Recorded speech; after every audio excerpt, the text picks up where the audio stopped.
boa tarde para todo mundo que está ligadinho aqui na BMC News, que já acompanhou aí o estoque, passa a acompanhar a partir de agora o BMC Market. Eu sou Daniel Morales e já estou aqui ao vivo no Market. Aqui você fica por dentro de tudo que está mexendo com o mercado financeiro, as principais notícias repercutidas com o nosso time. Eu, Alan Gani e Alexandre Cabral. E hoje também teremos por aqui no nosso programa o Lincoln Camarini, que é Head de Research da Resultante. A gente vai conversar também com o Lincoln a respeito do ESG ou ESG, como preferir. Daqui a pouquinho a gente conversa com o Lincoln. Se vocês quiserem deixar aí perguntas, também pode deixar. Daqui a pouquinho eu lembro vocês novamente. E também se quiser deixar perguntas aí para o Gani e para o Cabral a respeito do mercado, fiquem à vontade, já pode deixar aí as perguntas, que eu vou fazer agora um giro de notícias e daqui a pouco eu repasso essas perguntas para eles, ok? Vamos lá então, começando aí com os destaques do dia de hoje. Um dos destaques também, que eu vou conversar com eles daqui a pouco, é que o Pix retirou no ano passado R$1,5 bilhão de reais em receitas dos maiores bancos listados na B3. Banco do Brasil, Itaú Unibanco, Bradesco e Santander. Mesmo com esse impacto, as receitas com os serviços dos quatro cresceram e atingiram 122 bilhões de reais. Em janeiro deste ano, segundo o Banco Central, foram realizadas 1,3 bilhão de transações via Pix. É mais de 6 vezes o total do mesmo mês de 2021. A confiança do empresário industrial avançou em 17 dos 29 setores pesquisados, segundo o Índice de Confiança do Empresário Industrial da Confederação Nacional da Indústria. De acordo com a CNI, o que sustenta o índice positivo são as expectativas em relação à economia nos próximos 6 meses. Todos os setores analisados têm expectativas otimistas, mas apenas 13 dos 29 pesquisados estão confiantes no momento atual. A Suzano está comunicando os clientes de todas as regiões onde atua que vai elevar o preço da celulose a partir de março. O aumento vai ser de $30 para a tonelada de celulose de eucalipto e vai ocorrer aí por conta da forte demanda do mercado, além do avanço dos custos como os de logística. A Tigre Participações divulgou a venda de 25% de participação da empresa para o Azetec, que é fundo de investimento. Pelo acordo, investimentos de 1,35 bilhão de reais na companhia, aumentando o capital social. O fechamento da operação está sujeito ao cumprimento de condições precedentes usuais para esse tipo de operação. A Neo Energia informou que colocou à venda sua participação na Norte Energia, a concessionária que administra a hidrelétrica de Belo Monte. De acordo com o relatório, a companhia decidiu avançar com o processo de desinvestimento, pois está alinhado com a estratégia da empresa, já que se trata de uma participação minoritária. Belo Monte, localizada no Rio Xingu, no estado do Pará, é a segunda maior hidrelétrica do Brasil, com capacidade de mais de 11 mil megawatts. Bom, a gente vai agora dar uma olhada aí nos números do mapa do calor do Profit Pro da Nelogica. Vamos dar uma olhadinha aí, então, a gente vai mostrar aí na tela os números nesse momento. Começando pelo Ibovespa, o Ibovespa que agora queda de 0,31% aos 113.210 pontos. Vamos ver aí nos papéis, os positivos e os negativos. Vamos começar pelas baixas primeiro. A gente começa aí com a maior queda aí, que está aí na sua tela, com o Rumo, né? O Rumo que está caindo agora 7,43%. A Companhia Siderúrgica Nacional também vai caindo aí 4,51%. Petz 3,66%, tem Magalu aí caindo 3,32%, tem Localweb com 3,10%, Natura aí agora recuando menos 3,04%, Açaí com 2,87%, tem a 3R Petroleum com 2,47% e também recuando aí a Ultrapar, Banco Pan, TIM, Petrobras, que é a Petri 3, Via, também TIM, JBS, tudo recuando nesse momento. E nas altas que você vê aí na parte direita do Profit, você vê aí a maior alta de hoje, que é a Cielo, com mais 13,49% nesse momento. Seguido aí da MRV com 5,14%, Energias do Brasil com 2,99%, Banco do Brasil com 2,12%, a B3 aí com 2,11%, Exetec com 2,01%, Cyrela com 1,85% e subindo aí também Taesa, que divulgou os resultados ontem à noite, Idux também positivo, Ipera também, Raia Drogasil, Sabesp e Bradespar, que você vê aí no nosso mapa do Profit. Também o dólar vai caindo agora nesse momento 1,13% aos R$ 5,12. É isso aí, a gente já viu os números aí do nosso mapa do calor do Profit. E também já peço para você que está acompanhando o nosso programa que deixe aí a sua pergunta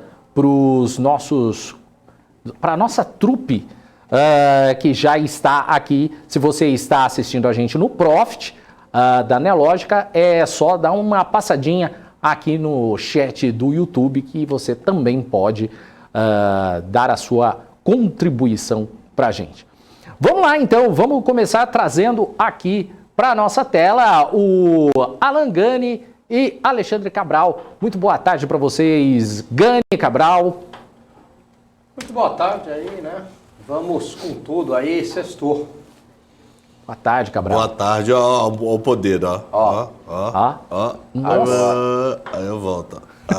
Maluco, boa tarde, meu povo. Pô, legal que vocês estão do ladinho um do outro agora, faz né? tempo que não tinha essa formação. Porque a gente fazia isso, acho que desde setembro. Separaram a gente, os dois. Separaram, Vocês brigavam muito. Brigavam muito, aí a gente... Eu só sei dizer que hoje o Felipe não tem, eu já tô encomendando o happy hour, é pesado aqui. Olha, eu já deixo... Revolução dos show e bichos escambau. Olha, eu já deixo de antemão aqui registrado que eu não tenho nada a ver com isso. Já passei, que não é para ter happy hour e não posso fazer nada, né? Mas se tiver nos bastidores, você vai comer um amendoinzinho, um torresmo? Se for nos bastidores, sim. Então tá, então a gente pede pra eles ali fecharem a câmera em mim, aí eu conto uma história longa, não sei o que, você vai comendo. Fecha teu microfone. Beleza, pode deixar então. Vamos lá então, gente, vamos começar então. Eu queria começar com um assunto novo. Eita, guerra da Rússia. Exatamente, vamos falar da Rússia e da Ucrânia. Imediatamente vem a piada do Gani de ontem. Do traumatismo ucraniano. Ucraniano, hein? Que beleza. Hoje eu tô com uma preguiça do caramba de levantar. Que hoje eu dou aula até 11 da noite, então eu não vou levantar não. Exato. Então pense mentalmente que eu levantei nesse momento. Pera aí um minutinho só, peraí. Se espirrar, saúde, hein? Tá, não, passou a Paula ali nos bastidores, eu não tinha encontrado com ela ainda. Sabe o que eu descobri? Eu descobri isso no almoço. Sabe aquele médico, o doutor Drauzio Varela? Sei. O nome dele não é Drauzio Varela, é Áuzio, que é doutor Áuzio Varela. Sabia disso? Não. Pois é. Áuzio Varela. A fila estava grande no restaurante doutor. Hoje? Demorou a sentar? Áuzio Varela, que é entendeu? Entendi. Áuzio Varela. Que nem Dralan Gani. Legal, né? Não é legal não. Porque é assim, legal, cultural. Se tiver que pegar alguma médica, você que tá aí solteiro, querendo dar uns pega numa médica e não tem mais assunto a não ser Covid, fala essa. Se você souber, eu te dou um beijo. Aí você ganha a Porsche e beija pra final de semana a gatinha com o pacote, com o detalhe do Drauzio Varela. Coisa maluca. Que beleza. Não sei se repararam, quando o Felipe não tá, vira isso, né? Vira gente? isso aí. Aí eu não tenho como controlar. Vamos lá, gente. Eu tento. Eu já quase caí da cadeira aqui. Vamos lá, vamos falar então dessa tensão aí da Rússia com a Ucrânia. Mais uma vez o mercado está preocupado aí com essa tensão. E hoje o digníssimo Putin resolveu divulgar a informação que amanhã eles vão fazer uma manobra militar. Isso. Testes militares, mas que não tem nada a ver com guerra. Então, e nucleares. E nucleares, ou seja, amanhã é o dia D, né? Pois é. Mas aí, vamos lá, deixa eu só algumas coisas de curioso aqui. Eu não entendo nada, nem. Você pedir assim, eu te dou 3 grãozinhos de feijão, põe em cima da Ucrânia. Eu não sei se você tá, não, mano. Tá arriscado. Eu vou procurar todo mundo que é vizinho da Rússia e vou sair colocando. Eu não sei se você tá assim de pá, quem é vizinho da Ucrânia ali. Onde é que é a Ucrânia no mapa? Mas só algumas curiosidades hoje pela manhã, no Brasil, à tarde lá na Rússia, foi fechada uma reunião de semana que vem de alguém que manda muito na Rússia, com alguém que manda muito nos Estados Unidos, sem ser Biden e companhia. Aí você já pensa, opa, a possibilidade de paz. Aí você pensa por outro lado, ele gastou uma grana animal para transferir todo mundo para vizinho da Ucrânia. Então isso é guerra. Mas ele jogou isso para aumentar o preço do petróleo. Então eu tô mais perdido do que segue tiroteio, mano. Cada hora eu tenho uma visão. Então, sei lá, treinamento pode ser só para treinar, para dizer que nem um maluco lá da Coreia do Norte, que não tinha nada para fazer, arrumava uns treinamentos. Eu não sei se vai ter guerra. Eu juro que cada hora eu penso uma coisa. Mas, Cabral, o próprio Ministério de Defesa russo, né, divulgou que o próprio Putin vai supervisionar os exercícios, né, e vão envolver lançamentos de mísseis balísticos intercontinentais e de cruzeiro. Ou seja, pode ser que, sei lá, escape um, né? Não, porque se a Rússia fizer jogar o míssil numa ponta dela e parar na outra, é intercontinental, maluco. Porque, a Rússia é comprida pra caramba. Então, se ela testar dentro do próprio território, já é intercontinental. Até uma curiosidade, se assim, a ponta mais à esquerda da Rússia com a ponta mais à direita da Rússia, se eu espelhar em direção aos Estados Unidos, se eu chego nos Estados Unidos. Ou se eu paro no meio do mar. Eu passo de longe, eu passo da Inglaterra, mas eu não sei se eu paro no meio do mar. Entendeu minha dúvida? A Rússia está lá compridona. Sim. Um lado está coladinho a Alasca, um lado está lá coladinho a Alasca, o outro lado está coladinho a Europa. Sim. Se eu pegar esse lado coladinho a Alasca, passa por cima da Europa e vou em direção aos Estados Unidos. Você consegue chegar nos Estados Unidos pelos dois lados. Eu tenho essa curiosidade. Na realidade, você não vai atravessar como o globo, né? Mostra no globo, né? Não, o que eu digo, o míssil. Se o míssil anda para um lado ou para o outro, ele também andaria para o lado de cá. Se ele lançar ele colado no Alasca, ele vai dos Estados Unidos.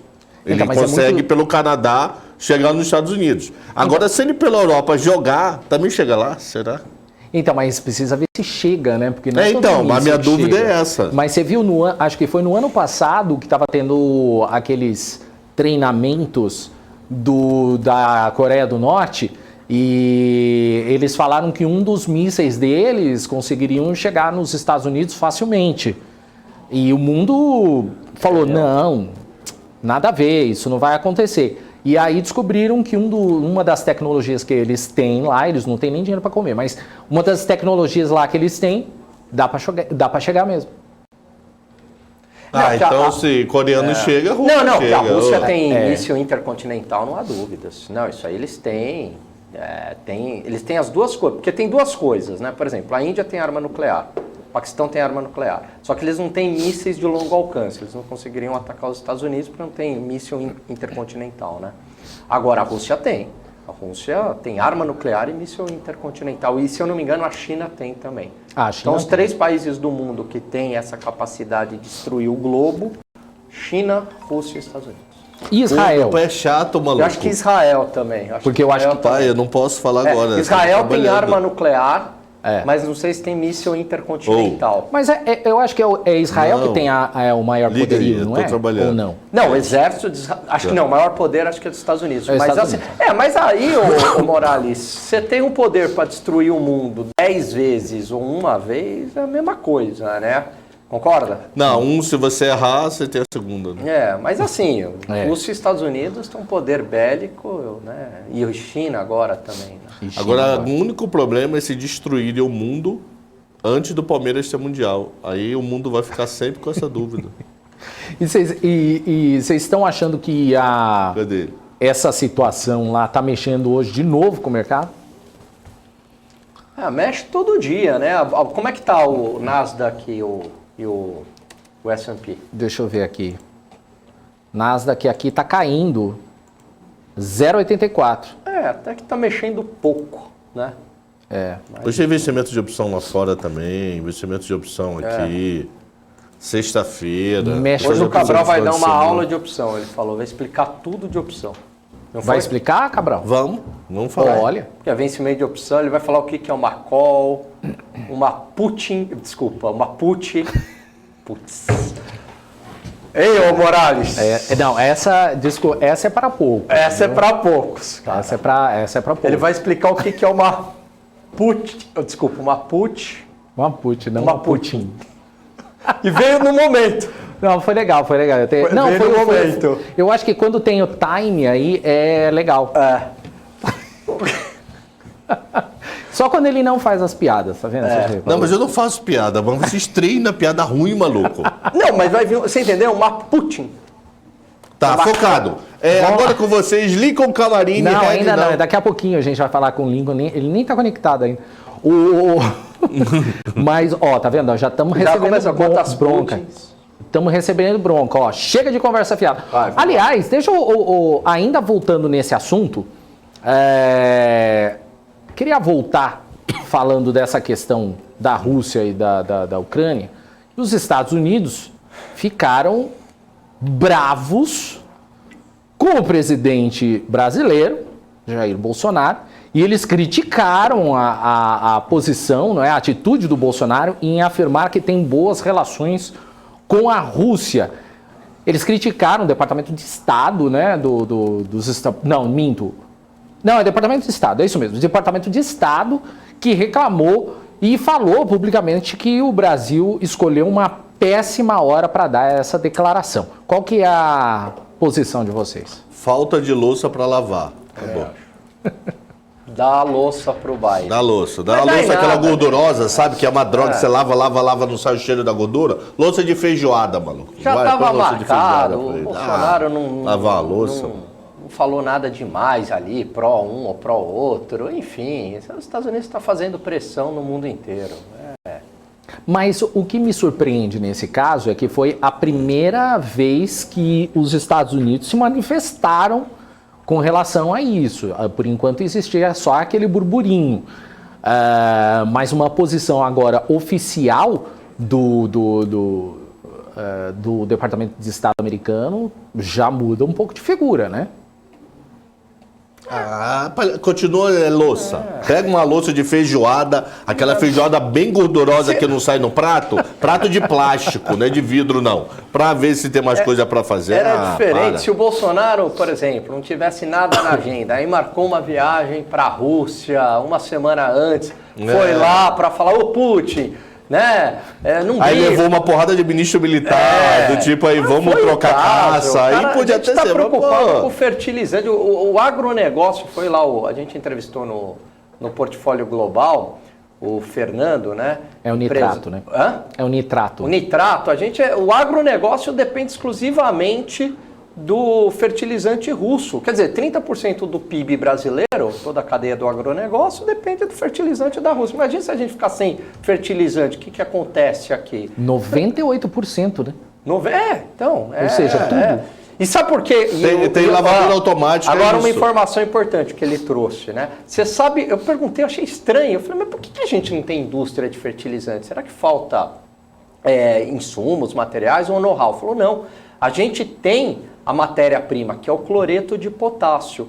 Só que essa matéria-prima está em reservas indígenas, que não podem ser exploradas. Nossa, isso eu não sabia não. Caramba. É isso aí.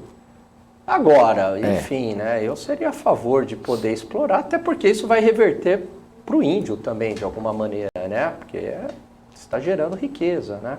Enfim.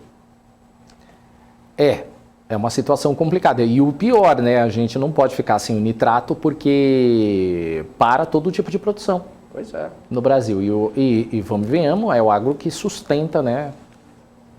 O Brasil, né? Sim. Então, assim, tá certo. Agora, também vamos supor, não se o é algo Bolsonaro que não vai... Brasil, né? Se o Bolsonaro... Uma grande parte, vai. Um pedaço, como uma indústria sustenta. Uma serviços, grande comércio, parte, eu diria. Uma grande parte. Imagina o seguinte, se o Bolsonaro não vai... Tá vendo? O Bolsonaro era uma viagem... Sabe qual que seria a narrativa? Seria uma viagem como outra qualquer, uma viagem comercial. Por que que ele não foi? Porque ele está escolhendo o lado, ele não deveria ter feito isso. Aí se ele vai, não deveria ter ido. Não tem, enfim. Foi tratar de questões comerciais e pronto, acabou. Então, hashtag fim da lavadora automática elétrica nos Estados Unidos. Pronto, aí lava uma louça, esquece. Lava uma louça só. Leva filho na escola com pau comendo dentro do carro. Você esquece qualquer coisa dessa, mano. Vai. Que beleza. Pô, se fosse coisa séria até, vocês sabem que eu não sou muito fã de Bolsonaro, mas isso é palhaçada, mano. Isso é muita falta do que fazer. Muita. Vamos lá. Boa. Bora lá. Vamos continuar nos Estados Unidos, então. Vai.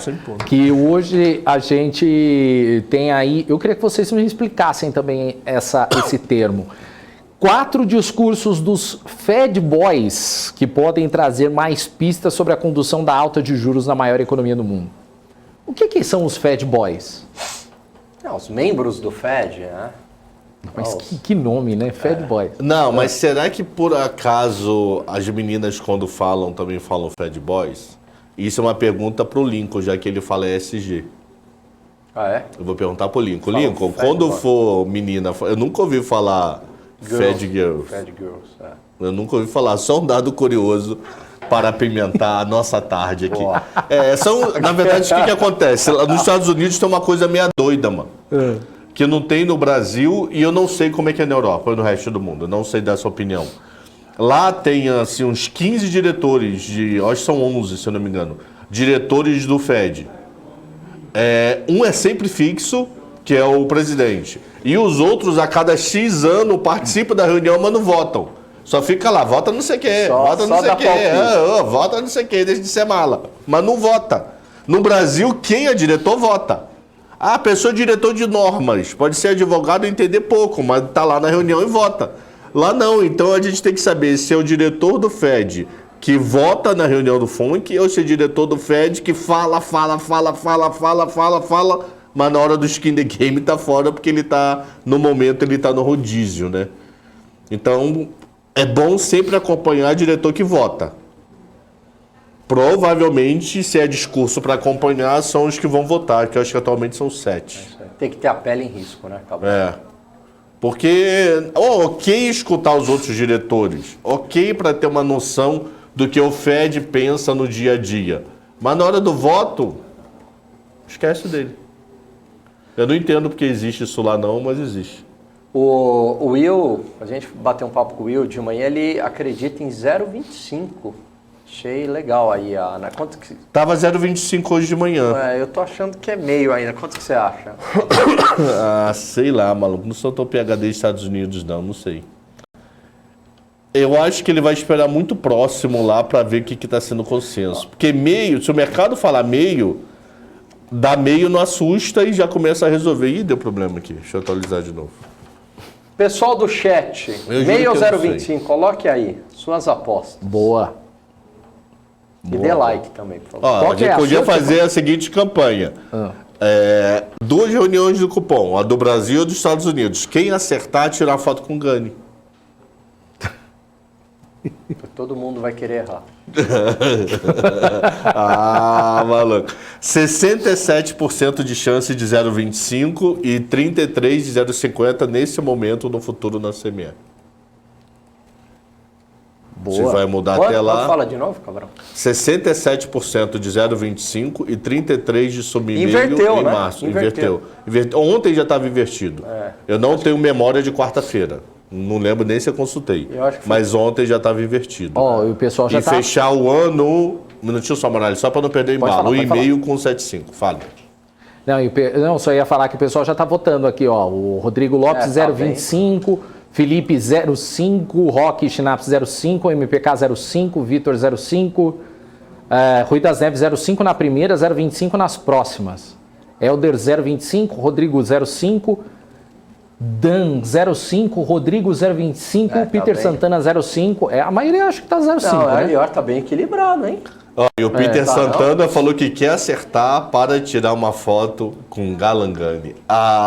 Será uma honra Uma foto dessa é eu uma ter NFT foto de com milhões, mano. telespectador. Romário não, o Neymar vai querer comprar na hora. Quando que sai? Eu tô procurando o horário aqui, mas não tô... O quê? Quando que vai ser? Reunião? Acho que é 15 e 16 de março. Horário não, vai ser daqui a um mês, Vai né? ser Não, o horário o não, dia. era o dia. Deixa eu ver a combinação de terça e quarta.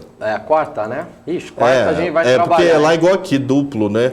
E eu acho que é Brasil o mesmo dia. Quarta a gente vai É trabalhar. Brasil e Estados Unidos no mesmo dia. O Brasil à noite, Estados Unidos de manhã. À tarde, né? A gente só não trabalha no carnaval agora. Isso, quarta vamos trabalhar. Mas na quarta a gente trabalha. 15 que e 16, que a igual única Brasil. coisa que eu não sei se na quarta do dia 1º vai ser... É dia 1º? Não lembro. Dia 2, né? O quê, mano? O agora Carnaval, de março, dia Carnaval, dia 2, né? É. Se a bolsa abre meio-dia ou 1 hora. 1 hora. 1 hora. 1 hora. E nós vamos começar às 2 aqui. Agora, o que revisa... Ah, é? Estamos Vieram os escalados dados já. mais... E você, já comprou roupa pro carnaval? Ah, maluco. Isso daí tem cara de ficar louco no carnaval. Eu vou trazer uma... Já tive minha fase de carnaval. Já? Hoje em dia... Hoje em dia não. Hoje em dia é o quê? Você vai pra igreja rezar? Não, eu gosto de streaming. Você fica vendo Netflix no carnaval, mano? Não só Netflix. Gente, a câmera tá na frente, vocês estão me olhando aqui. Eu ainda sou a favor, eu já falei, uma câmera alta e nós 4 conversando assim, mano. Aqui não é o Roda Viva, não, viu? Tomamos esporro do editor-chefe. Mas Foco, agora com vocês, meio por cento, Camarini, então, né? Red, restante do resultado. Boa, vamos então, já que você chamou... Eu tô brincando, mas eu tô sem o fone. Ele não tá lá não, ó. Aí, só.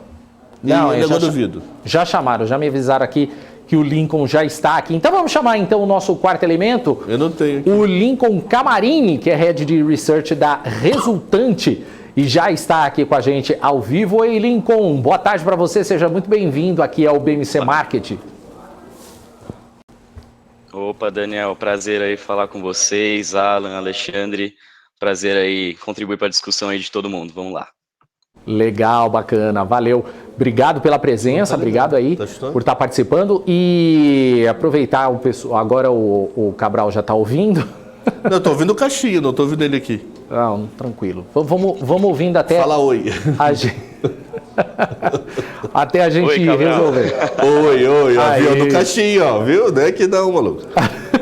Então tá, Não, eu a também, gente tira isso aqui. o meu eu também não estou ouvindo e eu estou com o ponto também. Mas vamos lá, vamos seguindo por aqui, aí enquanto vai resolvendo. Lincoln, eu queria começar aqui falando de uma das principais dificuldades em relação ao ESG, que é a aplicação de métricas, né, e a mensuração e acompanhamento dos resultados das políticas ESG, ou ISG, como muita gente fala também. Como é que o investidor ele escolhe as empresas que merecem atenção especial e que valem um investimento dentro do mercado ESG? Bom, obrigado pela pergunta, Daniel. Eu acho que essa é a grande pergunta aí de $1 milhão, né?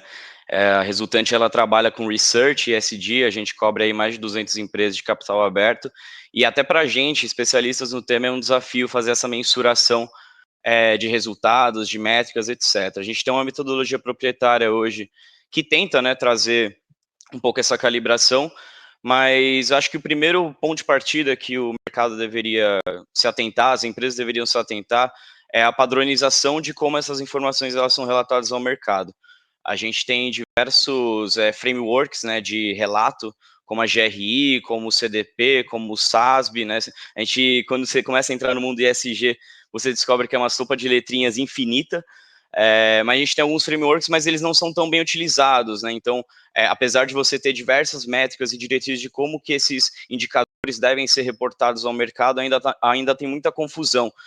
Outra questão que a gente e os investidores têm que cada vez colocar mais isso na tomada de decisão de investimentos, etc., é um conceito que a gente chama de materialidade. Quais são os principais temas que as empresas devem olhar, que são relacionados aos setores delas. É muito fácil falar de que a minha empresa de educação tem uma pegada de carbono muito baixa, mas se eu não falar nada de satisfação de colaboradores, de clientes, né, qual que é a relação de discente-aluno, isso fica meio etéreo, né, fica uma discussão muito vazia, não é muito material para falar de emissões de carbono do setor de educação, por exemplo. Muito se bate aí na tecla, né, do setor de energia, é a mesma coisa, quando a gente fala de mineração, oil and gas, essa questão, né, de carbono, energia, ela é muito material, muito relevante. Mas quando a gente fala especialmente de outras questões, né, que tangem o setor, talvez isso não seja tão relevante. Então, acho que são esses dois primeiros pontos que tem um processo de catequização das empresas, né, de como que elas vão utilizar esse relato para prover a melhor informação para o investidor, e também do investidor saber de como a materialidade, né, das questões que ele vai buscar vai impactar na tomada de decisão de investimentos deles. A gente ainda está engatinhando nessa agenda, tá? Apesar do no mundo todo, né, hoje 33% dos assets under management globais, eles passam por algum tipo de filtro ESG, alguma estratégia ESG. Quando a gente vai para a União Europeia, outros mercados mais desenvolvidos, esse percentual ainda é maior. Mas quando a gente fala de Brasil, emerging markets, isso ainda é muito incipiente. A gente está ainda cavalgando, conhecendo, os gestores, eles ainda estão colocando o pé na água para ver como é que é a melhor forma de eles integrarem isso na estratégia de investimentos deles. Acho que o que vale também muito frisar é que não existe uma bala de prata no ESG. Cada casa ela tem a sua cultura, cada investidor ele tem o seu processo de investimentos. E existem diversas maneiras de você integrar o ESG dentro do seu processo de investimentos. Dá para fazer isso por métricas quantitativas, usando ratings aí de agências, até que dá para você fazer filtros qualitativos, dá para você usar filtros negativos de setores onde você não quer estar exposto, também dá. Existem diversas alternativas que os investidores, aqui no Brasil especialmente, ainda estão conhecendo para entender como é que é a melhor forma de encaixar a filosofia de investimentos deles no ESG. Então, acho que é uma pergunta de $1 milhão, porque ela não tem uma resposta só, acho que é um esforço que a gente precisa ver de todas as partes, né, dos investidores, das empresas, e são várias pequenas pecinhas ali para poder montar esse grande quebra-cabeça. Boa. Também participando aqui, Alan Gani e Alexandre Cabral estão aí para fazer pergunta também. Deixa eu tirar uma dúvida contigo.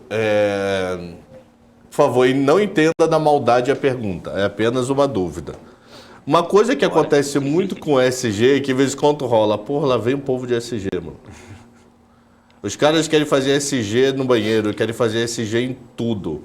Então, como esse discurso pode vir de uma maneira assim que torne uma coisa mais palpável para a população, para o investidor? Muita gente pensa, porra, o cara é petróleo, o cara não adianta, se ele não fizer isso, o petróleo dele, ele vai ter que extrair $80 o barril, não vai ficar viável. O cara é avião, não adianta. Se ele quiser resolver botar todo esse ESG na prática, esquece, o avião não sobe. Então, a dúvida que às vezes eu tenho é do tipo, quem é contra ESG alega que o ESG é caro. Financeiramente ele não é viável. Então ele acaba se tornando uma coisa, deixa pra lá, não enche o saco e toca a vida. Uma coisa muito elitista, né? Então, por favor, não entenda isso como uma crítica, e sim como uma dúvida, como resolver esse problema. Eu acho que o primeiro passo, esse tipo de dor, né, que você está me perguntando, é um tipo de dor que eu acabo vivenciando aqui no dia a dia. A gente tem diversos clientes aqui, etc. Então essa dor também passa para mim, né? Lá vem o cara da sustentabilidade querer falar como que eu devo investir o meu dinheiro. Eu acho que o primeiro ponto de todos é a gente entender o ESG de outra forma, tá? A gente sempre ligou o ESG com uma agenda positiva, né, de responsabilidade social e sustentabilidade, né, crianças correndo em campos de lavanda, né, aquela coisa linda, maravilhosa, mas o ESG ele é muito mais do que isso, né, ele é uma ferramenta, ao meu ver, uma ferramenta de gestão de riscos e oportunidades. As empresas, e aí a gente tem que entender que o ESG ele não é um movimento só transformacional no ponto de vista de impacto positivo, etc. Ele é uma ferramenta de mensuração de risco, de gestão de riscos e criação de oportunidades. Quando a gente fala das empresas, né, de, por exemplo, mineração, que tem ali todos os seus processos, né, de produção, de extração do minério, etc., todo esse processo ele acaba gerando externalidades. E essas externalidades, elas acabam sendo negativas. Acho que quando a gente vê casos como o Brumadinho, Mariana, por exemplo, que são muito tristes aí para a comunidade como um todo, isso acaba sendo muito, muito palpável, né? Existem externalidades negativas que as empresas, até então, elas não colocavam isso na ponta do papel. Eu produzo um produto, eu faço esse produto para o meu consumidor e as externalidades eu deixo para a sociedade, eu deixo para o meio ambiente. É por isso que a gente se discute muito hoje mudanças climáticas, porque existem diversos estudos que falam que é a ação do homem que está causando um aumento de acumulação de CO2 equivalente, né, e outros gases, né, quando a gente fala isso, de CO2 na atmosfera, né, isso é um pico aí, uma linha que está crescendo desde a Revolução Industrial, e ninguém até então estava se preocupando muito com isso. Então, quando a gente fala disso, de falar do ESG, de ser um processo mais caro, é porque ou ele vai ficar mais caro, ou daqui a 10, 20 anos ele vai ficar inviável. É melhor você, com uma pressão no curto prazo ali, reduzir margem, fazer alguma coisa, e quando eu digo você, eu digo não a empresa em si, mas todas as empresas em conjunto, a sociedade como um todo, fazer coisas proativas a essa agenda, do que, enfim, esperar a bomba explodir. A bomba já está explodindo, já tem diversos estudos que mostram que o estresse ambiental, por exemplo, ele está em níveis ali no topo, enfim, tem diversas métricas que acabam mostrando isso. Então é mais uma questão disso, de entender que a gente não quer ser chato, a gente só está pensando, é uma filosofia de longo prazo, a gente está querendo olhar isso a longo prazo, porque hoje ele pode tornar processos mais caros, mas ele também vai deixar processos dali a 10, 20 anos mais viáveis, ou melhor, né, não vão ser inviáveis, né, acho que essa que é a melhor palavra. Acho que vale ressaltar que quando a gente começa a discutir na agenda do ESG, a gente começa a falar de novas tecnologias, a gente começa a sair um pouco da zona de conforto. Acho que 10 anos atrás, acho que o melhor exemplo que eu posso te dar é o das placas solares. 10 anos atrás era inviável qualquer pessoa ter placas solares nas residências. O custo ali para você fabricar uma célula fotovoltaica, você fabricar esses painéis, era muito alto. Hoje esse custo ele caiu mais de 90%. Então, com esforço de comunidade, né, com esforço das empresas de querer progredir a agenda, entender os problemas que o mundo está passando, entender isso não como uma bullshitagem, vamos dizer assim, no termo mais claro, mas sim como uma ferramenta de gestão de riscos e de oportunidades também, a gente acaba tendo mais cabeças pensantes aí para pensar novas tecnologias, etc. A gente fala muito hoje, né, um assunto que está muito em voga, é a questão de eletrificação verde, né, carros principalmente, né, com, enfim, todo o rally ali das ações da Tesla, acho que chamou bastante a atenção por conta de toda essa tese de eletrificação, etc. Mas, assim, é uma ponta do iceberg que tem muito ainda mais a explodir.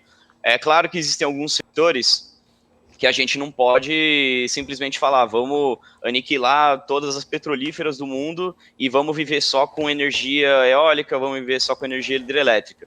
Não é isso que a galera do ESG, pelo menos qualquer sério do ESG, vai te falar. Ele vai te falar que a gente precisa pensar uma economia de transição, que o jeito que a matriz energética está hoje, que ela é constituída hoje, daqui a 10, 20 anos, ela não vai ser viável. Os níveis do mar vão subir, as temperaturas elas vão subir, o nível de eventos climáticos extremos vai aumentar, e tudo isso acaba influenciando em ativos reais, né? A gente pode ver agora, o Brasil ele está passando aí por 2 meses atrás, passou por um cenário de escassez hídrica, e essa escassez hídrica ela é causada por mudanças climáticas, mudanças no padrão de precipitação, e dois meses depois a gente está vendo chuvas que estão destruindo cidades, aí o caso de Petrópolis, então picos muito grandes e que acabam destruindo, enfim, comunidades, ativos das empresas, enfim, matando pessoas. Então, não é uma questão de ser chato, é uma questão de ser necessário, porque hoje a gente pode achar que o status quo ele tá lindo, ele tá maravilhoso, mas daqui a 10 anos muito provável, e já tem sinais que não tá, mas daqui a 10 anos pode ser que esses cenários, né, que cada vez mais, eles estão pontuais, mas estão ganhando cada vez mais notoriedade, enfim, seriedade, eles sejam cada vez mais comuns lá no futuro. E não é o que a gente quer como sociedade. A gente quer, enfim, daqui a 20 anos estar junto com os nossos filhos, estar contando as nossas histórias enfim, a gente, como sociedade, tem que pensar nos problemas que a gente tem e acabar progredindo com eles. Eu acho que o ESG é uma baita de uma ferramenta para você conseguir mensurar, né, o que você está exposto e o que você tem que fazer para mitigar esse tipo de risco, esse tipo de exposição. Legal. Ô Lincoln, hoje em dia, até entrando nessa questão, hoje em dia toda empresa tem algum discurso ESG pronto, né? Mas como o investidor ele consegue diferenciar o que é esse ESG raiz, mesmo daqueles discursos vazios, chamados de greenwashing ou social washing? Olha, essa é uma pergunta bem importante, né? Acho que depois da pandemia, né? Durante a pandemia, né? O ESG ele ficou bem escancarado, né? Todo mundo virou ESG do dia para a noite. O que a gente tem que fazer é avaliar, né? Não tem outra solução. Existem diversas métricas hoje que a gente usa para avaliar quem realmente está praticando, que aquilo é estratégico, que aquilo é meta, de quem está num discurso vazio que é material de marketing. Eu gosto de sempre frisar algumas etapas que as empresas elas têm que fazer para poder, enfim, ter uma agenda ESG robusta. Acho que a primeira delas é você fazer todo esse mapa de materialidade, você entender quais são os principais públicos, quais são os principais temas aos quais você está exposto. Sejam eles ambientais, sejam eles sociais, sejam eles de governança. Apesar de eu achar, numa opinião sincera própria, que governança é material para todo mundo. Independente do setor que você atua, governança é uma coisa que nenhum investidor deveria abrir mão. Eu acho que é uma coisa que já está muito bem enraizada nas casas aí, especialmente aí depois de Lava Jato, crise do subprime, etc. Então, acho que esses temas socioambientais, eles acabam tendo uma disparidade um pouco maior. Feito isso, você tem que acabar delegando pegar esses temas que são relevantes e materiais, que são urgentes, e você tem que fazer um mapa de estratégias. O que eu vou fazer com esse tema? Como é que eu vou combater ele? Vamos fazer metas e vamos atrelar essas metas aí a uma remuneração variável de diretoria? Vamos atrelar essas metas a um plano estratégico que eu não vou focar só no EBITDA, eu não vou focar só no aumento de volume do meu produto, eu vou focar também nessas partes. São poucas empresas hoje que fazem isso, tá? Especialmente fazendo no Recorte Brasil. Então, quando você começa a espremer um pouco essa laranja, vamos dizer assim, cai bem pouco suco. Apesar da laranja ela tá parecendo bem grande, o suco que cai é muito pouco, tá? São poucas empresas hoje que elas conseguem fazer isso com, vamos dizer assim, maestria, tá? Hoje a gente avalia essas empresas, né? Então, existe um papel aí, acho que de outras agências, né? A gente provê essas informações aí para os investidores, por exemplo, outras agências aí internacionais, elas acabam provendo essas informações também. Também cabe aí, acho que tudo que a gente falou no começo, né, de catequização dos investidores, né, eles entenderem, né, quais são os temas relevantes e não, faz parte desse processo. Mas assim, quando você começa a espremer, começa a ir mais no detalhe da pergunta, qual que é a sua meta, qual que é o seu baseline dessa meta, começar a ver se a meta é robusta, se não se o plano estratégico está focado em temas materiais ou se não está. Quando você começa a fazer essas perguntas, você começa a ver que se a empresa está de fato olhando seriamente para essa agenda ou não. Uma outra coisa que dá para a gente ver, que é um sinal de que aquilo funciona para a companhia ou não, é se esse tema está estabelecido na governança da empresa. As companhias que tem diversas companhias hoje de capital aberto que elas possuem, por exemplo, comitê de sustentabilidade. Um grupo ali que vai se reunir a cada 3 meses, 2 meses, para discutir a agenda de sustentabilidade na companhia. Seja ela mais material, mais relevante na cadeia de fornecedores, seja ela mais relevante em mudanças climáticas, em matriz energética, etc. Então, quando esse tema está dentro da governança, a chance dele ser enraizado, né, e ser espalhado para toda a organização e várias peças atuarem em forma conjunta é muito maior. Então, acho que são pequenas coisas ali, pequenas entre aspas, que a gente consegue ver e, enfim, no final, ver se a companhia está só no discurso ou se ela está colocando o discurso de fato na prática. Ô Lincoln, catástrofes naturais sempre ocorreram na história da humanidade, nos ciclos climáticos. Em 1970 se dizia em esfriamento global, né? E hoje se fala em aquecimento global, até que vem uma palavra que eu não gosto, muito vaga, que é mudanças climáticas, porque daí tudo é mudança climática. Como é que você convence aí o cidadão comum, o afegão médio, que não é mais um alarmismo climático e é uma questão séria, dado que também parte da ciência, isso não chega no mainstream, é contra e diz que a Terra aquece dentro de uma normalidade e se aquece dentro e se aquece, o homem não tem participação nisso. Existe essa corrente também. Como é que você responde isso daí? Tá. Existe essa corrente, mas existe um estudo muito bem elaborado pelo IPCC, que são mais de, enfim, 300 cientistas climáticos que estão estudando isso ali. A profissão dos caras é fazer isso. E os dados, eles evidenciam que pós-revolução industrial, os níveis de CO2 na atmosfera, eles subiram a níveis que nunca antes na história da humanidade subiram. Então, existem dados científicos que embasam isso, e não tem muita conversa com dado científico, né? Então, eu acho que tem um pouco esse lado. Agora, desculpa, mas que a ciência é divergência. Eu estou falando que existe um outro lado da ciência. Esse é o ponto. Ah, sim.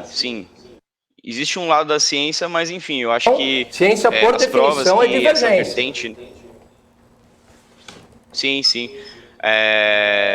Eu acho que essa outra corrente vamos mudar aqui um pouco as palavras, mas eu acho que essa corrente da ciência, eu acho que ela está bem equivocada. Eu acho que se você não acredita nos dados empíricos que os estudos acabam trazendo, eu acho que tem diversas coisas práticas que estão ocorrendo. Eu acabei de citar aqui o caso de Petrópolis, bem recente, onde teve uma enxurrada, enfim, de chuva que acabou matando centenas de pessoas. Eu estou falando que 2 meses atrás a gente estava passando por um cenário de escassez hídrica aqui no Brasil, ou seja, a gente teve um lapso ali, num curto prazo de tempo, de inundações, chuvas e seca, enfim, aqui nas mesmas regiões aqui no Brasil. A gente pode ver casos no Canadá, por exemplo, onde pessoas estavam literalmente morrendo de calor. 50 graus lá no Canadá, as pessoas estavam morrendo, isso no ano passado, não é um passado tão recente. A gente pode ver cidades na Alemanha, eu não vou lembrar agora o nome, mas enfim, é uma cidade lá que foi completamente alagada por chuvas, enfim, etc. A gente tem algumas evidências que mostram que o nível do mar ele está subindo. Existem diversas evidências empíricas que estão acontecendo e que a gente está achando que são comuns, mas elas não são comuns, elas estão virando comuns porque elas estão acontecendo sequencialmente, porque elas estão acontecendo, enfim, cada vez mais, né? É cada vez mais normal você ter enchentes, etc. Isso não deveria ser normal. Então, eu acho que existem evidências empíricas que mostram isso, existem evidências científicas também que mostram isso. Eu acho que se fosse uma coisa que, enfim, fosse, vamos dizer assim, né, uma bobagem, né, com perdão da palavra, eu acho que as companhias, os investidores, eles não estariam muito ligando para essa agenda também. Eu acho que existe uma parte das empresas que elas entendem a responsabilidade delas, mas elas também falam que não vão atuar nessa agenda, etc., mas entendem que, enfim, fazem mais parte do problema do que parte da solução, mas é cada vez mais factível, né, para, enfim, executivos dessas companhias, etc., de que isso é um problema relevante que pode, enfim, afetar diversos setores aí da economia, a economia global como um todo. Então, acho que, enfim, são diversas evidências aí que acabam mostrando que isso realmente é um problema que está sendo, sim, causado pelo ser humano e, infelizmente, tem bastante gente que está atuando enfim, combater esses problemas aí. Deixa eu tirar uma dúvida contigo. Imagina meu pai, 85 anos, que ele quer ser um pouco mais ambientalista, governança e ESG na prática. Só que ele não tem a menor ideia de como analisar uma empresa, não tem a menor ideia de que é uma renda fixa, direita e etc. Só que então o que ele resolve fazer? Vou fazer isso no meu hábito de vida. Como ele sabe se a Camil é ESG, se a Petrobras é ESG, se o Itaú que ele tem a conta é ESG, se, sei lá, o feijão que ele compra não sei quem é ESG, se a carne é ESG. Como ele sabe? Tem um selo para isso? Tem alguma coisa que identifica? Entendeu minha dúvida? Ele não vai aplicar em bolsa, ele não vai ir lá fazer uma análise de uma empresa, ler no demonstrativo, lá na nota explicativa se tem algo. Ele quer fazer isso na vida dele. Só que a vida dele, ele não consegue enxergar o outro lado da empresa obrigatoriamente. Então, como ele poderia fazer? O que vocês aconselham?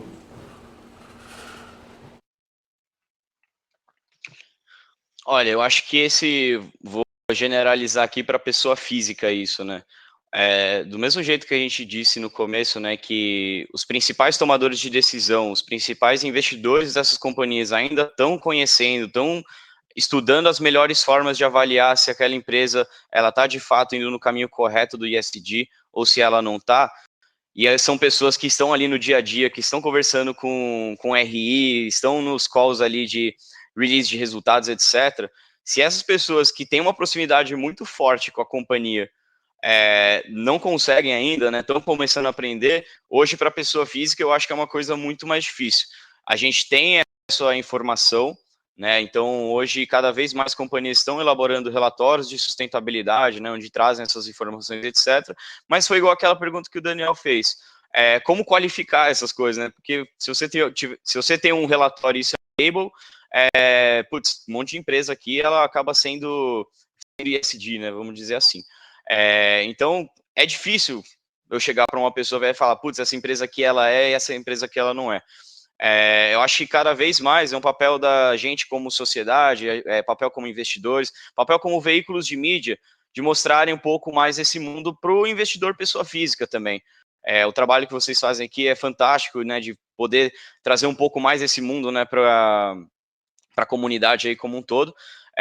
E acho que se fosse resumir tudo aqui para você, né, como, enfim, lidar com esse problema, acho que a palavra que eu te daria aqui é informação. Então, acho que cada vez mais veículos de mídia, casas de research, enfim, o sell side com próprio, né, as empresas em si, né, com labels nos seus produtos, etc., elas têm esse papel de fomentar a informação ali para os diversos públicos, né, que ela atende e, enfim, mostrar para eles quais são as adicionalidades, né, que as companhias têm, etc. Uma coisa que a gente vê bastante, né, e aí entra muito mais do lado negativo do que do positivo, são as ocorrências negativas, né? Então, diversas vezes você acaba vendo no documentário que tal empresa está envolvida com um trabalho escravo, tal empresa está envolvida com um escândalo de não sei o quê.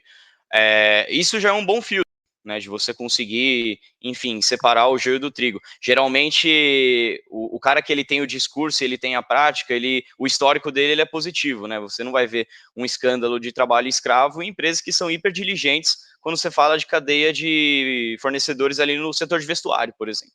Então, acho que esse primeiro filtro de ocorrências negativas, ele é bem, bem interessante, mas como eu disse, as informações hoje elas são muito escassas e até as pessoas que estão dentro da companhia, ali no sell side, etc., elas não têm esse conhecimento, né, vamos dizer assim, de como usar essas informações. Então, acho que informação, informação, informação, cada vez mais para as pessoas entenderem isso e conseguirem incorporar isso no dia a dia. Acho que hoje a gente está engatinhando ainda, como eu disse no começo, mas quanto mais informação a gente conseguir passar aí para a comunidade como um todo, é positivo aí para a agenda como um todo. Boa. Ô Lincoln, dá para dizer que a ideia de que o ESG não é rentável é um mito? Como é que as empresas elas focadas em boas práticas ESG elas conseguem bons retornos aí aos investidores? Eu acredito que seja um mito, né? Foi igual o que eu falei, as empresas sérias, né, que incorporam ESG ali na sua estratégia, né, na sua tomada de decisão de investimentos, elas acabam tendo uma vantagem competitiva inerente. Porque, enfim, você acaba pensando em algumas coisas que empresas comuns, vamos dizer assim, não pensariam, e acaba ali mitigando riscos e até criando oportunidades. Sempre que eu sou, enfim, questionado sobre isso, eu trago um case bem, bem específico aqui sobre o setor de vestuário, né? Sempre que a gente fala o nome da Zara, todo mundo associa com trabalho escravo. E a gente tem uma linhazinha ali no balanço que é o ativo intangível. Eu tenho certeza que o ativo intangível dela é machucado um pouco, né, por conta dessa associação da marca com trabalho escravo. Em 2013, outra empresa, tá? Em 2013, a Renner, inclusive, né, aqui do Brasil, ela acabou, um dos fornecedores dela acabou sendo autuado com trabalho escravo em 2013. Só que ela tinha uma diligência tão grande na cadeia que ela conseguiu mapear aquele fornecedor, ela conseguiu chegar naquele fornecedor e encerrar essas relações com ele, ela conseguiu emitir um fato relevante antes do mercado abrir, falando do ocorrido, falando que tinha acontecido isso e aquilo, que ia tomar todas as decisões cabíveis, etc., que não compactuava e tudo mais. E no dia não aconteceu nada com a cotação da Renner. Ela simplesmente sabia, né, que a cadeia de valor do setor têxtil tem um risco de direitos humanos ali, trabalhista, bem relevante, e que se ela não mapeasse e ficasse por isso mesmo, poderia ter um dano reputacional muito grande para a marca dela, além de ser uma coisa abominável nos dias de hoje. Então, esse é um exemplo que eu gosto de dar, mas existem outros milhares de exemplos que eu poderia dar para você. ESG, ele é custoso? Ele pode ser custoso, mas eu acho que mais custoso de tudo é você deixar ele de lado, achar que, enfim, tá tranquilo, né, do jeito que você está fazendo as coisas, sem, enfim, olhar os seus públicos específicos, o que você está mais exposto, o que você não está, e na hora que a bomba explode no seu colo, você não sabe o que fazer. O ESG é custoso, certo? Muitas empresas estão aderindo a isso. E aí, como é que ficam aquelas empresas menores, dado que é custoso, pelo menos num primeiro momento, para conseguir competir com essas empresas que adotam as práticas ESG? A gente fala que é custoso, né? Mas acho que é só para falar um pouco, ele custa, né? E você tem que mudar a cultura da empresa, você tem que mudar algumas áreas, você tem que, enfim, mudar a estratégia às vezes. E isso é difícil, isso é oneroso, isso passa por várias cabeças, isso não só em termos de dinheiro, monetários, mas enfim, em termos de tempo também. Para empresas menores que estão começando a se capitalizar, estão começando a crescer, apesar de o senso comum, né, mostrar que é mais difícil, na verdade é mais fácil, né? Porque você tá andando numa lancha, por exemplo, você mudar ela de direção é muito mais fácil do que você pegar um cruzeiro e mudar de direção, né? Você vê um iceberg ali na sua frente, você pode desviar com uma lancha. Com um cruzeiro, a chance de você bater nele é muito maior, porque, enfim, você tem que movimentar muito mais carga, muito mais pessoa, o peso é maior, enfim. Então, acho que para essas empresas pequenas que estão começando a se capitalizar, que estão começando a entrar na bolsa hoje, pequenas e médias empresas também, né, startups, etc., eu acho que é muito mais fácil para elas entenderem no processo inicial delas, no processo de crescimento, onde ela está descobrindo novos mercados, está descobrindo investidores, está descobrindo públicos, etc., do que quando você já tem o seu negócio ele estabelecido, você já tem o seu market share estabelecido, você já é uma blue chip, e você tem que mudar ali, dar um cavalo de pau na sua estratégia, enfim, porque tinha alguns pontos ali que você não tinha mapeado antes. Então, a gente fala que é custoso por conta disso, né? Porque você está num estado, e aí para você tirar ele, você se mover, né, sair dessa inércia, ele é mais difícil, mas quando o seu peso, né, vamos dizer assim, é mais leve, é mais fácil você sair da inércia. Então, acho que é um mito isso também. Acho que as pequenas e médias empresas aí, small caps, etc., elas têm uma grande vantagem, né, quando a gente fala de ESG por conta desses quesitos. Deixa eu tirar a dúvida contigo. Um dos motivos de uma provável ou não provável, ninguém sabe, guerra Rússia, Ucrânia, OTAN, Estados Unidos e Europa é o gás. Como o gás vai sair da Rússia para chegar na Europa. Ah, pode vir pela África, pode vir por cima, mas você não constrói o gasoduto em uma semana. Então, um dos motivos, sem dúvida, é o gás. Estão dizendo que é para entrar na OTAN. Isso é mais um grande bate-papo, eu acho que o gás está mais envolvido. O que aconteceu na Europa nos últimos anos? Nós tivemos uma forte, assim, não é campanha, não posso usar campanha, uma forte mudança de pensamento em diminuir várias energias de forma nuclear. Com isso, eu acabei criando uma dependência muito grande do gás russo. Então, se a Rússia resolver fechar a torneira, a Europa morre congelada.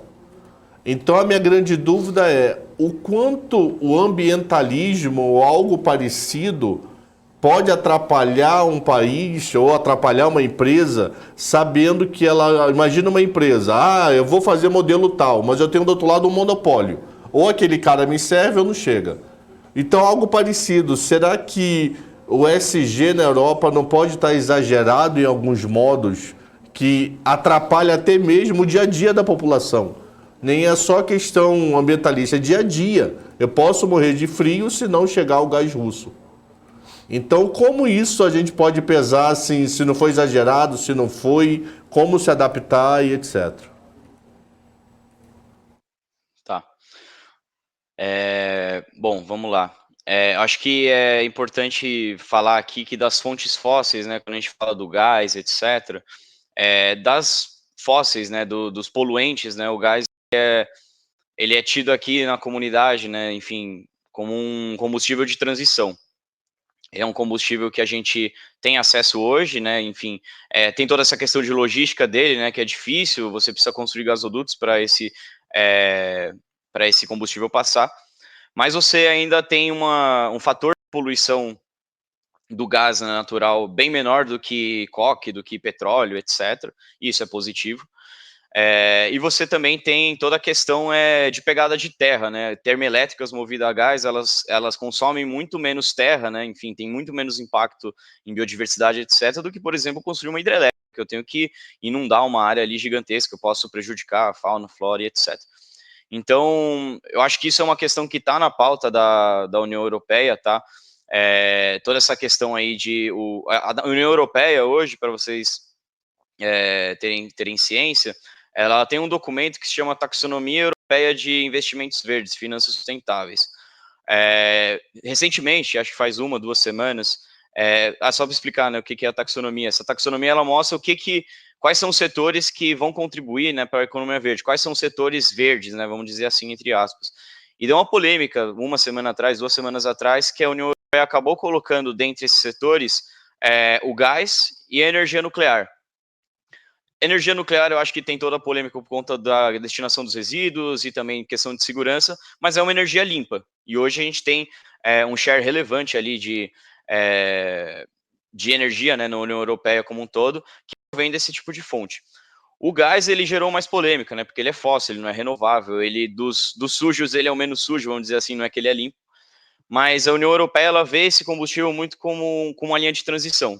Então, não é que você usar o gás hoje para você aquecer as casas, aquecer a população europeia, seja uma medida ali contra o meio ambiente, etc. A União Europeia ela está tentando migrar essa matriz energética para uma mais verde, vamos dizer assim, com offshore, né, com próprias usinas nucleares, né, que, enfim, tem toda a questão dos resíduos, mas é limpa, né, não causa mudanças aí no clima. Então, a União Europeia entende, só que isso não é um estralo que você consegue fazer do dia para a noite. Você não consegue cortar todo o suprimento de petróleo no mundo do dia para a noite. A gente, ia acontecer um holocausto aqui no mundo como um todo. A gente não consegue fazer isso. As pessoas iam, enfim, não ia ter energia para fazer todas as atividades que a gente tem feito. A União Europeia entende que isso é um movimento de transição, que você precisa usar os combustíveis fósseis hoje, mas você precisa ter iniciativas que vão mitigar o que esses combustíveis fósseis vão emitir no futuro. Então, existem diversas empresas aí na União Europeia, até no setor de oil and gas, que já tem essa estratégia de transição. Vou usar o que eu ganho hoje com petróleo, com gás, para poder financiar parques solares, parques eólicos, hidrelétricos, enfim. Então, esse movimento de transição ele vai ocorrer, só que ele não vai ocorrer hoje em D0. Ele demora 5 anos, demora 10 anos. É oneroso em termos de tempo você levantar uma usina eólica, seja onshore, seja offshore. É oneroso em termos de tempo construir uma usina, uma fazenda solar, etc. Então, eu acho que a União Europeia ela entende hoje isso. Ela entende que o gás ele é muito importante. Enfim, eu acho que esse foi um dos motivos dela colocar isso dentro dessa taxonomia, o que diversas pessoas gerou uma controvérsia na comunidade, diversas pessoas não concordam, etc. Mas eu acho que eles entendem que esse movimento ele é transicional, ele não é repentino, ele não é do dia para a noite. A gente tem que pensar hoje como que a gente quer estar daqui a 10 anos. Ô Lincoln, tem uma pauta ambiental que eu acho que ela gera bem menos divergência, até na comunidade científica, e que ela não chega muito na sociedade, muito preocupante, que é a questão da água, né? A água, oceanos e rios, a poluição da água. Por que você acha que a questão climática, que tem muito mais divergência, se o homem tem participação ou não, né? Foi até a pergunta que eu te fiz, E essa questão da água, que é algo até mais tangível, eu diria, ela não ganhou, pelo menos é o que chega, tá? Ela não ganhou tanta preocupação, sendo que é algo muito sério, né? Concordo contigo. Acho que essa questão da água é igualmente relevante. O meu palpite, né, para por que essa questão da água não chegou ainda no mainstream? Porque é uma questão, enfim, de prioridades de quem já está no assunto faz muito tempo, que é, no caso, a própria União Europeia, a Europa como um todo. A Europa é muito vanguardista nessa agenda do ISD. A cultura deles, né, como, né, povo, né, enfim, etc., eles têm um senso de comunidade ali grande, etc. Então, eles vão combater ali os problemas que eles estão vendo no dia a dia deles. E o dia a dia deles mostra que, enfim, o clima ali, questão de energia, etc., dependência de combustíveis fósseis, é um clima para eles. Então, esse discurso, quando ele começou, ele veio muito da União Europeia, ele foi para os Estados Unidos, ele veio aqui para o Brasil, e a gente simplesmente abraçou esse discurso como se clima, e hoje vários investidores falam isso, como se clima fosse a única coisa que a gente devesse se preocupar. Aqui no Brasil, a gente tem outras questões que também são igualmente prioritárias, né? A questão da água que você citou, ela é prioritária. A gente tem questões aqui estruturais de sociedade, né? De racismo, de diversidade, de gênero, de raça, enfim, muito fortes aqui no Brasil, que também precisam ser trabalhados. E lá na Europa isso não é tão discutido porque já é mais mainstream, as pessoas já vivem daquele jeito. E a gente acaba, às vezes, deixando um pouco essa discussão de lado, porque historicamente a gente acabou herdando um pouco desses problemas, vamos dizer assim, que foram trazidos lá de quem já começou nessa agenda um pouco mais de tempo. Então, meu palpite puro é por conta disso, tá? Porque quem começou nesse tema, começou levantando essa bandeira e a gente acabou abraçando ela sem pensar nos nossos problemas, né, como um todo. Boa. O Lincoln, como é que você avalia aí as tendências aí para os próximos anos no ESG?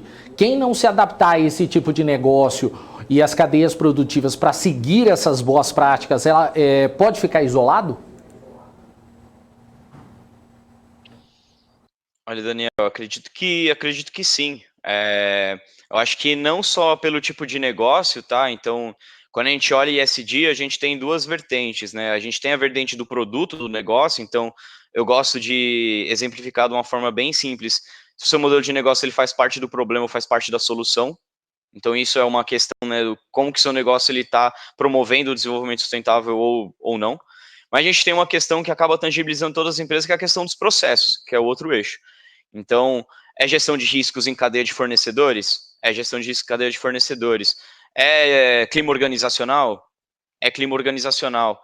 É diversidade no meio de trabalho? É diversidade no meio de trabalho. É eficiência energética, eficiência hídrica para você conseguir produzir os seus produtos, etc., a partir daquele insumo? É tudo isso. É logística reversa, é você conseguir pegar resíduos, tanto do seu processo, quanto os que vêm dos produtos que você vende para a comunidade, reinserir eles dentro do processo? Também. Então, acho que cada vez mais as empresas que estão se engajando nessa agenda, elas começam a entender isso nessas duas vertentes. O modelo de negócio ele é mais difícil de você, vamos dizer assim, dar um cavalo de pau, né? Você, enfim, você tem que mudar toda uma estratégia, foi o que eu falei aqui antes. Mas a agenda de processos, né, o que você faz, etc., hoje a gente tem tecnologia que faça com que você tenha uma eficiência maior na sua fábrica em termos de energia e água, você tem tecnologias que conseguem trazer para dentro da sua cadeia produtiva resíduos, etc. Eu acho que, por exemplo, quando a gente fala de sucata, né, é muito natural a gente falar que empresas que trabalham com alumínio, boa parte desse alumínio é de sucata, né, que eles acabaram reciclando. Isso cada vez mais vai ser comum. As empresas têm que deixar de entender isso como um paradigma, né, como uma coisa que é ou sim ou não, e entender que aquilo é uma jornada, que aquilo é um processo, que não é do dia para a noite, igual eu falei aqui, dei o exemplo, né, da União Europeia, não é do dia para a noite que você vai conseguir virar a chavinha ali dos seus processos, etc. É uma jornada, etc. Mas é uma jornada que no final do dia ali a longo prazo vai te tornar mais eficiente, vai te abrir um leque de oportunidades, né? Vai te dar um acesso a capital ali melhor. Então, enfim, tem diversas nuances ali que dá para a gente trabalhar nessas duas agendas de produtos e processos. que eu acho que cada vez vai ser mais natural para as empresas, né? Elas vão ver que quem começou a fazer isso hoje vai estar colhendo os frutos amanhã, e quem não fez hoje vai chegar no amanhã e vai ver a pessoa ali colhendo os frutos e a árvore dela um. Então, eu acho que isso no final do dia é o que move o mercado, o que move as empresas, né? A competição ali, etc. Então, eu acho que vai acontecer muito isso aí nos próximos anos. Lincoln, nessa questão de diversidade, falando agora como investidor, tá? Quando eu olho uma empresa, por exemplo, colocando cota 50% para um determinado gênero, 50% e tal, um critério de igualdade, por que não 60-40, por que não 70, por que 50-50, né? E não priorizando aí a produtividade, porque eu entendo o seguinte, se eu tenho 100 mulheres mais produtivas do que um homem, eu vou colocar 100 mulheres nessa empresa, se eu tenho 100 homens, eu vou colocar 100 homens. O critério tem que ser a produtividade, para mim, como investidor, né? Não é um pouco perigoso esse critério, assim, de simplesmente baseado numa raça, numa cor, enfim, essa separação, meu caro? Olha, eu acho que as empresas, né, elas têm o papel delas serem rentáveis, elas têm o papel de terem lucro, mas elas também têm um papel social muito forte. Quando você vê dados, por exemplo, de população Brasil, você vê que aí 52, 53% da população do Brasil é parda, é preta, autodeclarada. E você vê que lideranças, né, das empresas, né, das grandes empresas do Brasil, você não vê essa representatividade, você acaba descobrindo que tem uma balança ali, está bem desequilibrada. Eu acho que o critério de produtividade, ele é bem enganoso, porque é muito difícil você comparar uma pessoa que, enfim, teve a faculdade dos sonhos, conseguiu um estágio muito legal, né? Enfim, sempre teve uma educação ali de primeira qualidade, etc., para uma pessoa que, teve que batalhar a vida toda, aos 5 anos teve que sair da escola para poder sustentar a família, etc. Muitas vezes essa pessoa, né, se a gente fosse colocar só o critério de produtividade, ela não teria nem chance de tentar mostrar um pouco do valor que ela tem, simplesmente por falta de oportunidade. E geralmente, né, isso acontece em várias empresas. Quando você começa a dar oportunidade para esse público, que sempre foi minorizado, né, e não deveria ser mais representativo por conta, né, da esfera atual, né, da população brasileira. Eu digo negros, eu digo mulheres, eu digo população LGBTQIA+. Quando você começa a dar oportunidades para esse público, você começa a ver que esse público, é a única chance que eles vão ter de mostrar o valor deles. Geralmente, essas pessoas, elas agarram essas oportunidades com unhas e dentes. É muito difícil, eu aqui como homem, como branco, hétero, etc., falar sobre isso porque não é o meu lugar de fala.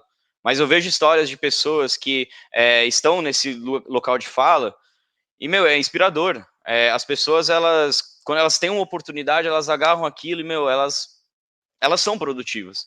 Se você colocar como um critério inicial a produtividade, você vai estar privilegiando uma pessoa que estava numa trajetória onde não tinha obstáculo, onde não tinha barreiras, onde, tinha Gatorade ali no meio da maratona para você beber, de uma pessoa que até conseguiu chegar na linha de chegada, mas ela teve que atravessar um lago com um jacaré, ela teve que, caiu no meio de um buraco, quebrou a perna no meio do caminho. Então, geralmente, esse público, né, de minorizados, ele é bem resiliente.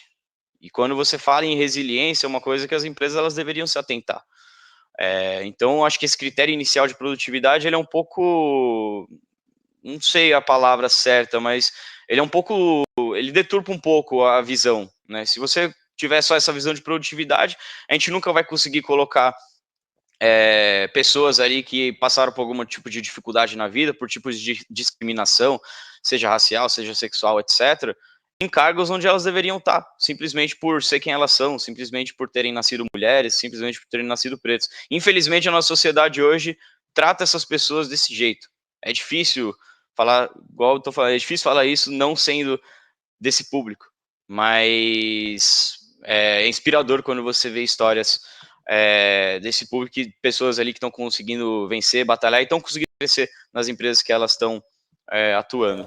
Tá? O Lincoln, é que a minha dúvida é o seguinte, a produtividade tirou milhares de pessoas da pobreza ao longo dos séculos, né? Então, uma vez que eu destruo esse critério, eu posso, se eu for nivelar por baixo, eu posso levar pessoas para a pobreza. Por isso, a minha dúvida. Eu acho que realmente tem pessoas que precisam de oportunidade, mas o nivelamento deveria ser na base, né? Enfim. Então, geralmente essas oportunidades, quando a gente fala de cotas, etc., ela é dada ali num estágio um pouco mais base, trainee, etc., porque as cotas existem para isso, para abrir oportunidade para essas pessoas mostrarem produtividade, né? Então, sendo bem sincero, eu acho que esse realmente é o caminho, né? Agora, se você escolher simplesmente no começo só esse critério, você vai acabar tirando um monte de gente que naquele momento ela poderia não ser tão produtiva, mas o crescimento dela potencialmente poderia ser bem maior do que essa outra pessoa. Boa.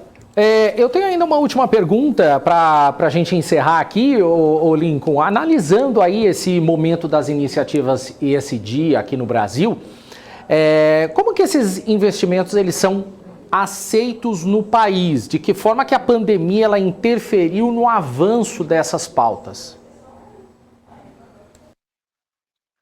Certo. Eu acho que a pandemia acabou, enfim, puxando de uma forma muito forte essa agenda.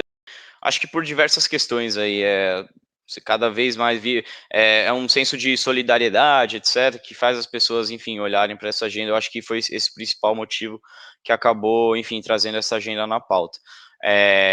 Diversas casas, né, de investimento, mundo afora, etc., começaram a entender que outras pandemias podem acontecer por conta, enfim, da atividade do ser humano, enfim, das atividades produtivas do ser humano, e isso acabou, acho que, dando um estalo aí na cabeça aí das pessoas, de que sim, é uma agenda que deve ser olhada.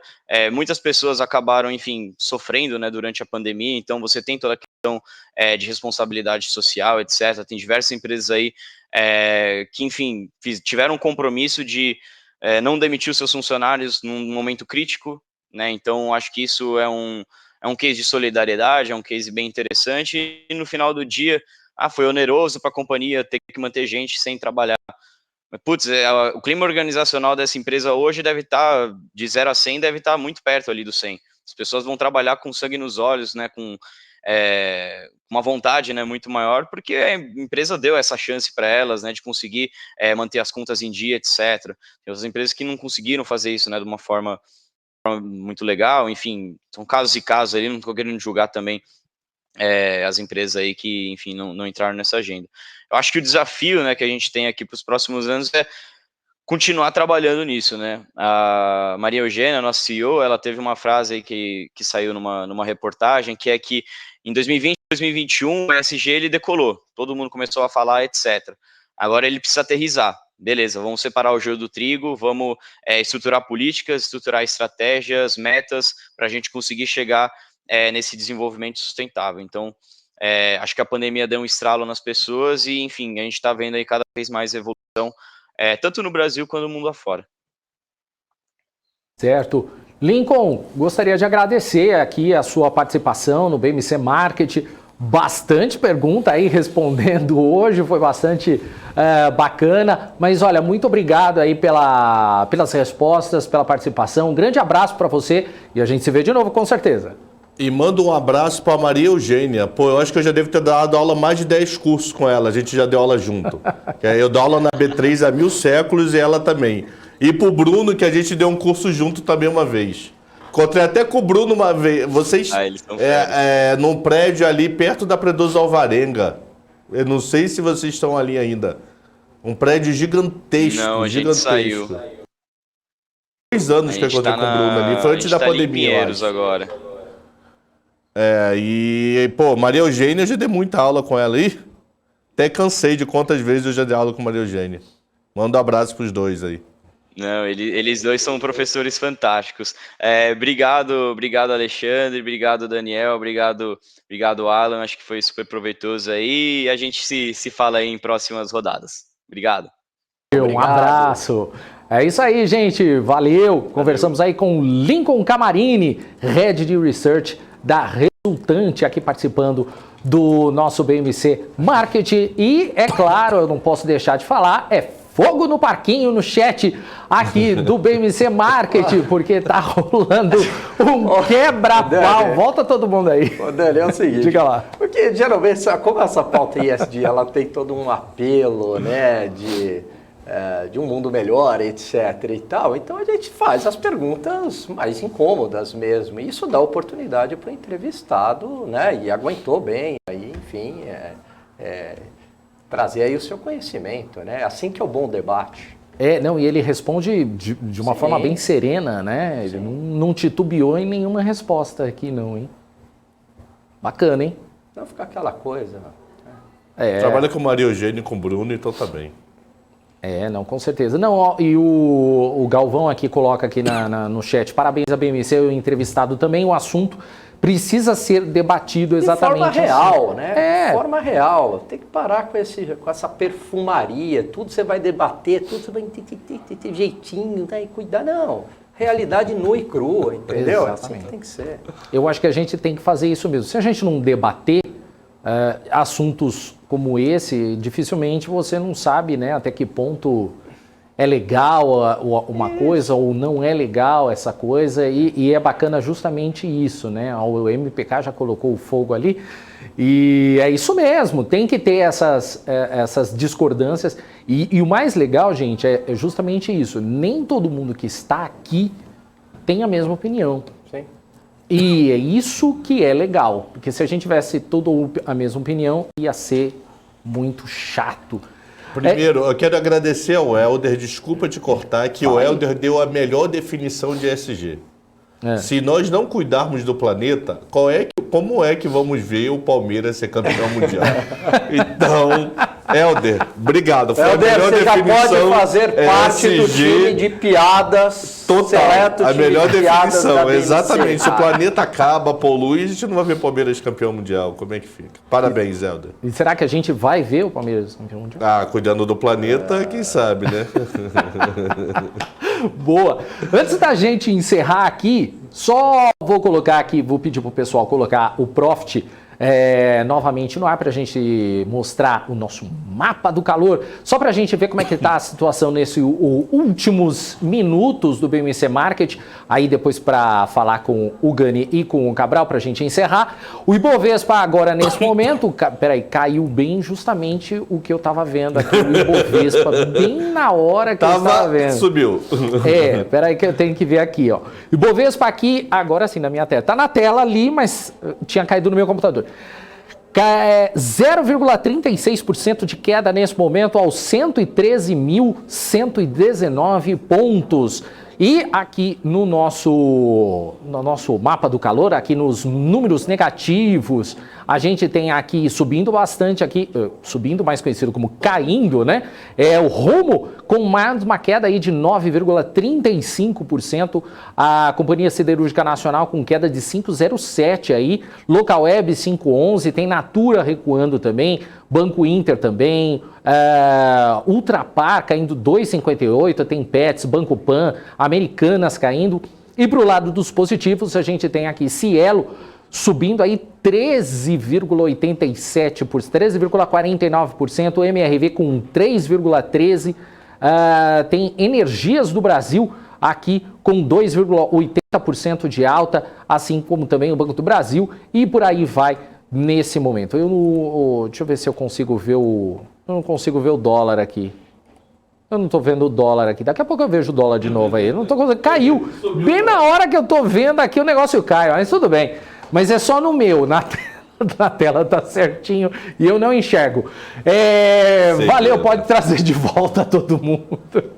Ó, o dólar tá queda 0,78 com R$ 5,14. Aí a idade chegou.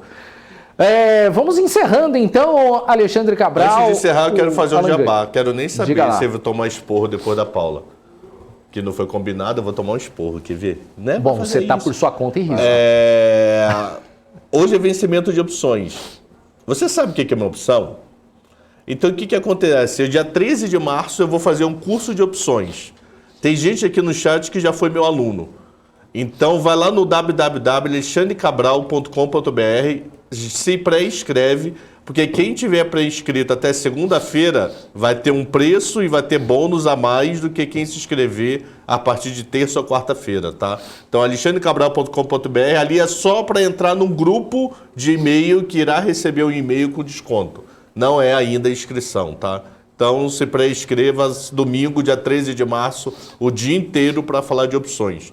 E o curso eu te digo que se você levar você, tua família, você, tua esposa, o teu esposo e 2 filhos com 15 anos de idade no McDonald's, o McDonald's vai ficar mais caro que o preço do curso. Ô Cabral, e se você tem um celular e apontar para a tela, tem um QR Code agora aí e é só acessar aí. Isso já é muita tecnologia para mim, tá? Caramba! Isso se chama tecnologia, Cabral. Louco. É tecnologia ESG?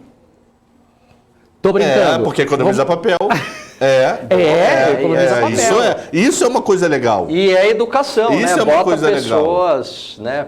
Também tem um apelo social. Fogo no parquinho. Gani, seus momentos finais. Momentos finais. Não, do programa, né? Pois é, eu acho que fica atento aí no noticiário Ucrânia e Rússia, que segunda-feira, não sei não, hein? Eu acho que vai ter problemas Sei. nesse fim de semana. Tá tudo muito indefinido. Porque tem uma reunião marcada entre russos e americanos. Não, e né? tem treinamento Mas na semana que militar vem. amanhã, enfim. Tem que tomar cuidado aí. Dias de muita volatilidade virão. Coisa vai ser feia. Valeu então, gente. Obrigado, Gani. Obrigado, Valeu. Cabral. Um abraço para vocês. Agora a gente vai encerrando aqui o BMC Market desta sexta-feira. Sextamos com Fogo no Parquinho no nosso chat. Vem aí The Trade com o Alexandre Cabral entrevistando ou na presença de Mário Pisani, que é o professor de análise técnica do projeto 10%. Continue com o nosso Fogo no Parquinho aqui. Abraço para você, bom fim de semana, tchau.